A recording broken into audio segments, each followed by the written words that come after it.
the first black manager in the central office in Delaware. Right. There were black female managers, but the first black male manager in the central office. Sharon's sister was the first person I came in contact with when I came to work with a telephone company, because her name at the time, she was a Hill, but I never knew her as a Hill. I always knew her as Nancy Harris. And that was her married name. Hill was her maiden name. And Nancy Harris was the first person I came in contact with, and she was one that actually hired me for the telephone company. Sharon Hill. Sharon, when I knew nothing about engineering, and I was a very poor drafts person, but any work I turned in to her, she told me, don't worry about it, she says, because we are not going to let our black man fail.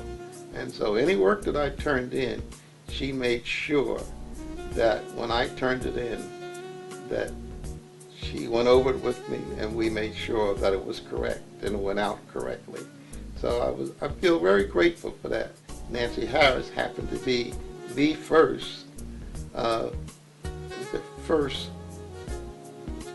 black female hired within the telephone company, and also found out at a later date who was responsible for that. And I understand that there was Minister Moyes. There were so many blacks who used the telephone service that they should also be represented.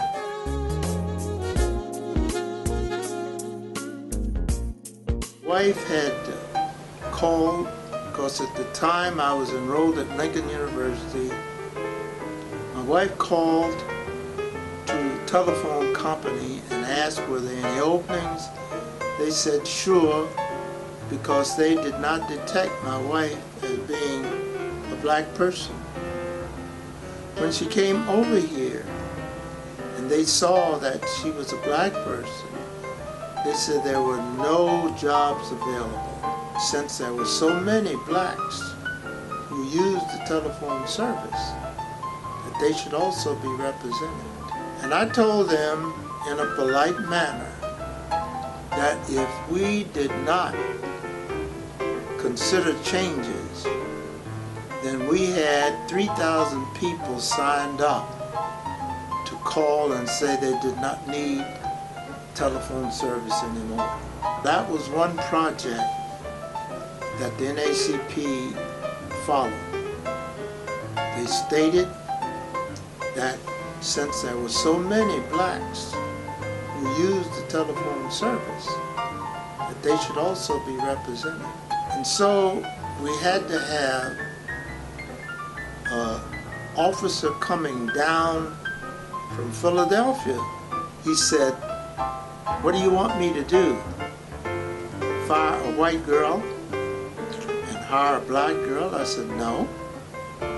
What I want you to do is be realistic in the sense that when there's another opening, you would consider blacks as well as whites."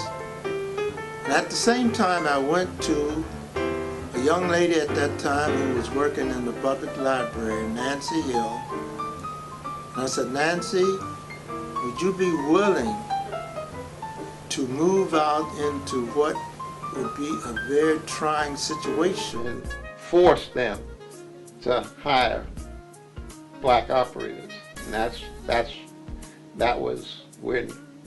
where Nancy Harris came in. Many years before I came with the telephone company. And you would have to put up with a great deal of discrimination. She said, "Yes, Reverend." So when the opening came, I recommended her. She had moved up before she retired to being a supervisor in the telephone company.